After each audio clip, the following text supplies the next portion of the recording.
नमस्कार, आपके साथ मैं हूं समीर अब्बास। न्यूज टॉप 9 में आपका स्वागत है। एलएसी पर नवंबर का पहला हफ्ता क्यों अहम है?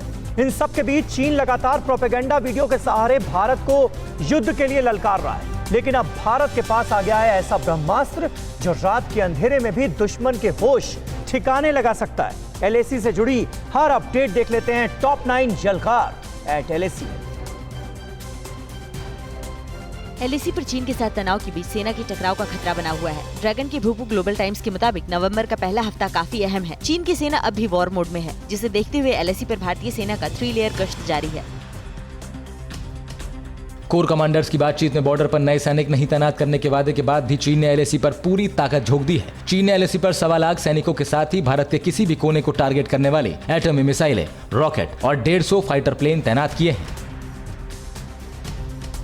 एलएसी पर तनातनी कम करने के चीन के वादे के बाद भी भारतीय फौज चौकन्ना है। रक्षा सूत्रों के मुताबिक सेना के लिए नवंबर का पहला हफ्ता बेहद ही अहम होगा, क्योंकि अक्टूबर से यहां बर्फबारी शुरू हो जाती है और ऐसे में चीन किसी भी बड़ी साजिश को अंजाम दे सकता है। चीन ने फिर एक प्रोपेगेंडा वीडियो जारी किया है, जिसमें PLA rocket force eastern theatre command की एक टुकड़ी को युद्ध की तैयारी करते हुए दिखाया गया है। मिसाइलें दागने समेत रेगिस्तानी इलाकों से हथियार ले जाते हुए भी दिखाया गया है। भारत की ताकत से डरा चीन ड्रिल के जरिए अपने सैनिकों का मनोबल बढ़ाने की कोशिश कर रहा है। पीएलए के 77 के लाइव फायर ड्रिल का एक वीडियो सामने आया है। इस वीडियो में पीएलए के सैनिक एक साथ 47 टारगेट को निशाना बनाते दिख रहे हैं। चीन की आर्मी को उसके नाराज सैनिकों से ही खतरा है। पीएलए के पूर्वी कमान के सैनिक संवेदनशील जानकारी लीक कर रहे हैं। नाराज चीनी सैनिक वीचैट और दूसरे ऐप्स के जरिए सेना से जुड़ी संवेदनशील जानकारी लीक कर रहे हैं। चीन के साथ एलएसी पर जारी तनातनी के बीच पृथ्वी 2 मिसाइल का नाइट ट्रायल कामयाब रहा। सतह से सतह तक मार करने वाली पृथ्वी 2 मिसाइल परमाणु हथियारों को ले जाने में सक्षम है। पृथ्वी 2 मिसाइल की रेंज 350 किलोमीटर तक है। इस मिसाइल की रेंज में चीन के कई शहर आते हैं। एलएसी पर चीन के साथ चल रहे तनाव के बीच समंदर में भारत और ऑस्ट्रेलिया की नौसेना का संयुक्त अभ्यास चल रहा है। इस अभ्यास के जरिए इंडियन नेवी चीन को अपनी ताकत दिखा रही है। जून से अब तक यहाँ भारतीय नौसेना की चौथी अहम सैन्य ड्रिल है। रक्षा मंत्री राजनाथ सिंह एलएसी से लेकर एलओसी तक सेना की मूवमेंट के लिए बने 43 पुलों का जल्द ही उद्घाटन करेंगे। इनमें 10 जम्मू कश्मीर, 7 लद्दाख, 8 अरुणाचल प्रदेश और 4 पुल सिक्किम में है। रेल राज्य मंत्री सुरेश अंगड़ी के निधन से पुलों का उद्घाटन टल गया। और पाकिस्तान कर रहा है युद्ध की तैयारी। रात के अंधेरे में बुज़दिल बाजवा एलओसी पहुंचे। जम्मू कश्मीर में आतंकियों के खिलाफ ऑल आउट ऑपरेशन जारी है। चीन में मुसलमानों के कितने जहन्नुम। चीन और पाकिस्तान की साजिशों से जुड़ी 9 बड़ी खबरें आप देख लेते हैं टॉप 9 चीन पाक साजिश में। जम्मू कश्मीर में आतंकियों के खिलाफ सुरक्षा बलों का ऑल आउट अभियान जारी है। अवंतीपोरा की त्राल में मुठभेड़ में एक आतंकी को मार गिराया गया। मौके पर से हथियार और गोला बारूद बरामद किए गए हैं। इलाके में सर्च अभियान जारी है। जम्मू कश्मीर के बडगाम के चेदूरा में सीआरपीएफ टीम पर आतंकियों के हमले में एक जवान शहीद हो गया। आतंकियों की तलाश के लिए इलाके की घेरेबंदी करके सर्च ऑपरेशन चलाया जा रहा है।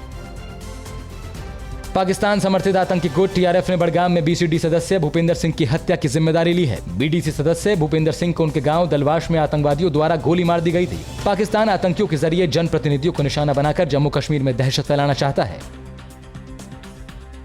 बॉर्डर पर पाकिस्तान नई साजिश को अंजाम देने की फिराक में है। पाकिस्तान के आर्मी चीफ कमर जावेद बाजवा ने पीओके के पाकिस्तान फौज की आजाद कश्मीर रेजिमेंट में रात गुजारी। बाजवा ने एलओसी पर तैनात अफसरों से मुलाकात भी की। इसके अलावा बाजवा एलओसी के पास के गाँव में भी गए।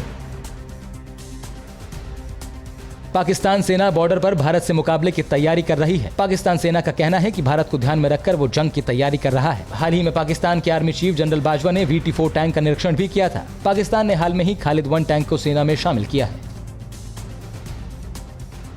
इमरान का तख्ता पलट कभी भी हो सकता है। गिलगित बाल्टिस्तान पर मीटिंग में इमरान को नहीं बुलाया गया। इमरान के शेख चिल्ली मंत्री ने वीडियो जारी कर कहा कि शहबाज शरीफ और बिलावल 2 बार आर्मी चीफ से मिल चुके हैं। ये घमासान बाल्टिस्तान को 5वां प्रांत बनाने पर मचा है। सार्क देशों की बैठक में आज भारत और पाकिस्तान आमने सामने होंगे। वीडियो कॉन्फ्रेंसिंग के जरिए दोपहर 2 बजे विदेश मंत्री एस जयशंकर और शाह महमूद कुरैशी के बीच बातचीत होने जा रही है। पिछले दिनों यूएनजीए में कुरैशी ने कश्मीर मुद्दे को हवा दी थी। चीन पर सुब्रमण्यम स्वामी ने बड़ा बयान दिया है। उन्होंने केंद्र सरकार से चीन के स्टैंड पर श्वेत पत्र जारी करने की मांग की है। साथ ही कहा है कि भारत का स्टेटस बदलना है तो युद्ध जरूरी है। क्या चीन से युद्ध के लिए तैयार है भारत? चीन ने शिनजियांग क्षेत्र में 2 साल में करीब 400 इंटर्नमेंट कैंप बनाए हैं। ऑस्ट्रेलियाई संस्थान को मिले सैटेलाइट इमेज के मुताबिक चीन के पश्चिम क्षेत्र में अब भी 14 ऐसे कैंप बनाए जा रहे हैं जहां उइगर और अन्य मुसलमानों को कैद रखा जाता है। और रूस ने अमेरिका और चीन को दिखाई अपनी ताकत। तुर्की ने क्यों किया नए मिसाइल का परीक्षण? ईरान अमेरिका में क्यों बढ़ रही है तल्खी? वैश्विक स्तर पर युद्ध की आशंकाओं से जुड़ी बड़ी खबरें आप देख लेते हैं टॉप 9 वर्ल्ड वॉर 3 में। अमेरिकी डिफेंस सिस्टम को ये रूसी हथियार मात देगा। रूस के अस्ट्राखन में रूस ने एयर डिफेंस का युद्धाभ्यास किया। एडवांस S-400 से रूस ने ये वॉर ड्रिल की। इस दौरान Su-57 फाइटर जेट के जरिए भी रूस ने अपनी ताकत दिखाई। बेलारूस में चल रहे सरकार विरोधी प्रदर्शन के बीच रूस और बेलारूस की फौज ने युद्धाभ्यास किया। बेलारूस पोलैंड बॉर्डर पर हुए इस युद्धाभ्यास में रूस के 800 से ज्यादा सैनिक और 170 यूनिट सैनिक उपकरण शामिल हो रहे हैं। चीन ताइवान को लगातार डरा रहा है। देर रात Y-8 ASW एयरक्राफ्ट वाले 2 बॉम्बर विमान उसकी हवाई क्षेत्र में घुसे। ROCAF सेना मिसाइलों और सैन्य उपकरणों के जरिए नजर रख रही है। ताइवान ने चीन को 2 टूक कह दिया है। उसकी हर हिमाकत का अब वो जवाब दे सकता है।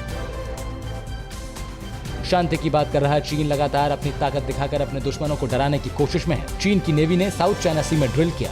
वीडियो में चीन के नौसैनिक टारगेट को निशाना बनाते दिख रहे हैं। इस ड्रिल के जरिए चीन की नेवी समंदर में अपनी ताकत दिखाने की कोशिश भी कर रही है। तुर्की ने नई लेजर गाइडेड मिसाइल का परीक्षण किया है। तुर्की की TRGL-230 लेजर गाइडेड मिसाइल लंबी दूरी तक मार कर सकती है। तुर्की सरकार के मुताबिक इस मिसाइल का इस्तेमाल दुश्मन देश के खिलाफ अभियान में किया जाएगा। ईरान के रिवॉल्यूशनरी गार्ड फोर्स की निगरानी ड्रोन ने अमेरिका के समुद्री बेड़े निमित्ज के ऊपर से उड़ान भरी। निमित्ज पिछले हफ्ते होर्मुज से गुजरा था। ईरान ने ड्रोन से ली गई निमित्ज की तस्वीर प्रकाशित की है। इन तस्वीरों में निमित्ज पर खड़े जंगी विमान दिख रहे हैं।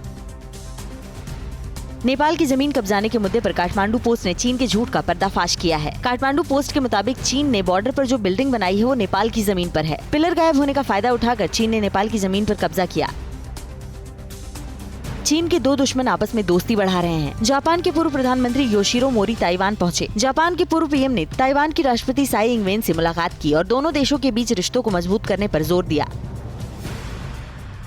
अमेरिकी विदेश मंत्री माइक पोम्पियो ने अमेरिकी नेताओं को चीन से सावधान रहने को कहा। पोम्पियो के मुताबिक चीनी राजनयिक अमेरिकी नेताओं से गोपनीय जानकारी जुटाने और उनकी जासूसी करने की कोशिश कर सकते हैं। और देश में कोरोना की रफ्तार और तेज हुई है। दोबारा हुआ कोरोना तो फिर स्थिति हो जाएगी गंभीर। इन सब के बीच कोरोना वैक्सीन पर आई है बड़ी खुशखबरी। कोरोना से जुड़ी सभी बड़ी खबरें आप देख लेते हैं न्यूज टॉप 9 कोरोना जिंदा है। भारत में कोरोना के अब तक 56 लाख से ज्यादा केस सामने आ चुके हैं। 90,000 से ज्यादा लोगों की जान जा चुकी है। पिछले 24 घंटे में 11,56,000 से ज्यादा टेस्ट किए गए। राहत की बात है कि देश में कोरोना के 80% से ज्यादा मरीज ठीक हो चुके हैं। महाराष्ट्र में कोरोना संक्रमण एक बार फिर बढ़ गया है। 24 घंटे में 18,390 नए कोरोना केस सामने आए हैं, जिनमें 392 लोगों की मौत हो गई है। राज्य में संक्रमण का स्तर 12,42,000 के पार पहुंच गया है। मुंबई में पिछले 15 दिनों में कोरोना से 451 बुजुर्गों की मौत हो चुकी है। कोरोना वायरस पर रिसर्च में बड़ा खुलासा हुआ है। कोरोना दूसरी बार होने पर ज्यादा गंभीर होता है। मुंबई में 4 हेल्थ वर्कर्स को दोबारा कोरोना हुआ। हेल्थ वर्कर्स के सैंपलों की जांच में चौंकाने वाले तथ्य सामने आए। जांच में पता चला कि दूसरी बार संक्रमण ज्यादा गंभीर स्थिति में था। ICMR के चीफ बलराम भार्गव ने कहा है कि कोरोना की कोई वैक्सीन अगर 50% भी कारगर होती तो वैक्सीन निर्माताओं को मंजूरी दे दी जाएगी। बलराम भार्गव ने कहा कि वायरस के लिए कोई भी टीका 100% कारगर नहीं है। हालांकि कोशिश 100% कारगर वैक्सीन की ही रहेगी। कोरोना वैक्सीन पर खुशखबरी। भारत बायोटेक कोरोना वैक्सीन की 1 अरब डोज बनाएगी। नाक के जरिए ये वैक्सीन दी जाएगी। इसके लिए भारत बायोटेक का अमेरिका यूनिवर्सिटी के साथ एक समझौता हुआ है। इस वक्त भारत में 3 वैक्सीन पर काम चल रहा है। भारत में बढ़ती कोरोना केसों को देखते हुए सऊदी अरब ने भारत से आने वाली उड़ानों पर रोक लगा दी है। सऊदी अरब ने कहा है कि संक्रमण की रफ्तार को देखते हुए वो भारत, ब्राजील और अर्जेंटीना से आने जाने वाली यात्रा को निलंबित कर रहा है। हालांकि सऊदी सरकार के आधिकारिक न्योते पर छूट रहेगी। रेल राज्य मंत्री सुरेश अंगड़ी का कोरोना से निधन हो गया। बुधवार रात दिल्ली एम्स में उन्होंने आखिरी सांस ली। 11 सितंबर को वो कोरोना पॉजिटिव पाए गए थे। सुरेश अंगड़ी के निधन पर प्रधानमंत्री नरेंद्र मोदी, पूर्व प्रधानमंत्री HD देवगौड़ा सहित कई नेताओं ने गहरा शोक जताया है। कोरोना से जूझ रहे दिल्ली के उप मुख्यमंत्री मनीष सिसोदिया को LNJP अस्पताल में भर्ती कराया गया। ऑक्सीजन लेवल में कमी के बाद अस्पताल में एडमिट कराया गया है। बता दें कि मनीष सिसोदिया 14 सितंबर को कोरोना संक्रमित पाए गए थे। मनीष सिसोदिया तभी से होम आइसोलेशन में थे। प्रधानमंत्री मोदी ने बुधवार को कोरोना से सबसे ज्यादा प्रभावित 7 राज्यों के मुख्यमंत्रियों और स्वास्थ्य मंत्रियों के साथ वर्चुअल मीटिंग की। प्रधानमंत्री ने कोविड-19 से निपटने की रणनीति और प्रबंधन की जानकारी ली। बैठक में महाराष्ट्र, आंध्र प्रदेश, कर्नाटक, उत्तर प्रदेश, तमिलनाडु, दिल्ली और पंजाब के मुख्यमंत्री शामिल हुए। और पीएम मोदी का है मंत्र, फिट है तो हिट है इंडिया। बिहार में महागठबंधन से अलग राह पर चलने के लिए उपेंद्र कुशवाहा हैं तैयार। और सूरत में बेरूत से धमाके से दहल गए लोग। राष्ट्र से जुड़ी सभी अहम खबरें देख लेते हैं अब टॉप 9 राष्ट्र। फिट इंडिया मूवमेंट की पहली वर्षगांठ पर पीएम मोदी आज वीडियो कॉन्फ्रेंसिंग के जरिए देश भर की फिटनेस हस्तियों से बातचीत करेंगे। इस लिस्ट में विराट कोहली, मिलिंद सोमन, डाइटिशियन ऋतुजा दिवेकर, पैरालंपियन देवेंद्र झाझरिया और महिला फुटबॉलर अफशा आशिक प्रमुख हैं। आरएलएसपी अध्यक्ष उपेंद्र कुशवाहा ने आज पार्टी की बैठक बुलाई है। महागठबंधन से बाहर जाने के संकेत के बीच ये बैठक बेहद ही अहम मानी जा रही है। महागठबंधन में एक और टूट की वजह सीट बंटवारे को लेकर फंसा पेच बताया जा रहा है। ड्रग से जुड़े मामले में फैशन डिजाइनर सिमोन खंबाटा से एनसीबी दफ्तर में पूछताछ हो रही है। एक्ट्रेस दीपिका पादुकोण को एनसीबी ने 25 सितंबर को पूछताछ के लिए बुलाया है, जबकि सारा अली खान से एनसीबी 26 सितंबर को पूछताछ करने जा रही है। बुधवार तड़के 3 बजे सूरत के ओएनजीसी हजीरा गैस प्लांट में 3 धमाके से पूरा शहर हिल गया। आग की लपटें दूर से दिखाई दी। धमाका इतना तेज था कि आसपास के इलाकों के घरों की खिड़की दरवाजे तक हिल गए। आग पर काबू पा लिया गया है। हताहतों का पता नहीं चल पाया है। पश्चिम बंगाल के आसनसोल में बदमाशों ने एटीएम में पैसे डालने जा रही वैन से 12 लाख रुपए लूट लिए। अपराधियों ने वैन के सुरक्षा गार्ड को भी गोली मार दी। पुलिस मामले की छानबीन कर रही है। जम्मू कश्मीर में सुबह 8:19 पर भूकंप के झटके महसूस किए गए। भूकंप का केंद्र गुलमर्ग जिले से 281 किलोमीटर उत्तर में था। नेशनल सेंटर फॉर सिस्मोलॉजी के मुताबिक रिक्टर पैमाने पर इसकी तीव्रता 3.7 रही। यूपी की गाजियाबाद के विजयनगर थाना क्षेत्र के अंदर एक व्यक्ति ने आत्महत्या करने का प्रयास किया। पुलिस उसे जिला अस्पताल लेकर गई, जहां उसकी मौत हो गई। पुलिस के मुताबिक फोन पर मिली मारपीट की सूचना के बाद पुलिस उसे थाने लेकर आई थी। पश्चिम बंगाल के जलपाईगुड़ी के कई इलाके भारी बारिश की वजह से जलमग्न हो गए हैं। शहर के हर मकान और दुकान में पानी भर गया है। मौसम विभाग के मुताबिक जलपाईगुड़ी क्षेत्र में अब तक 180 मिलीमीटर बारिश हो चुकी है। T20 लीग में मुंबई इंडियंस ने अपने दूसरे मैच में पहली जीत दर्ज की। अबू धाबी में कोलकाता नाइट राइडर्स को 49 रन से हराया। मुंबई ने 196 रन का टारगेट दिया था। जवाब में कोलकाता 9 विकेट गंवाकर 146 रन ही बना सकी। 80 रन बनाने वाले Rohit Sharma man of the match रहे। क्या आप पर भी बरपा है जालसाजी का कहर? सपने टूटे आपके, न घर के न घाट के।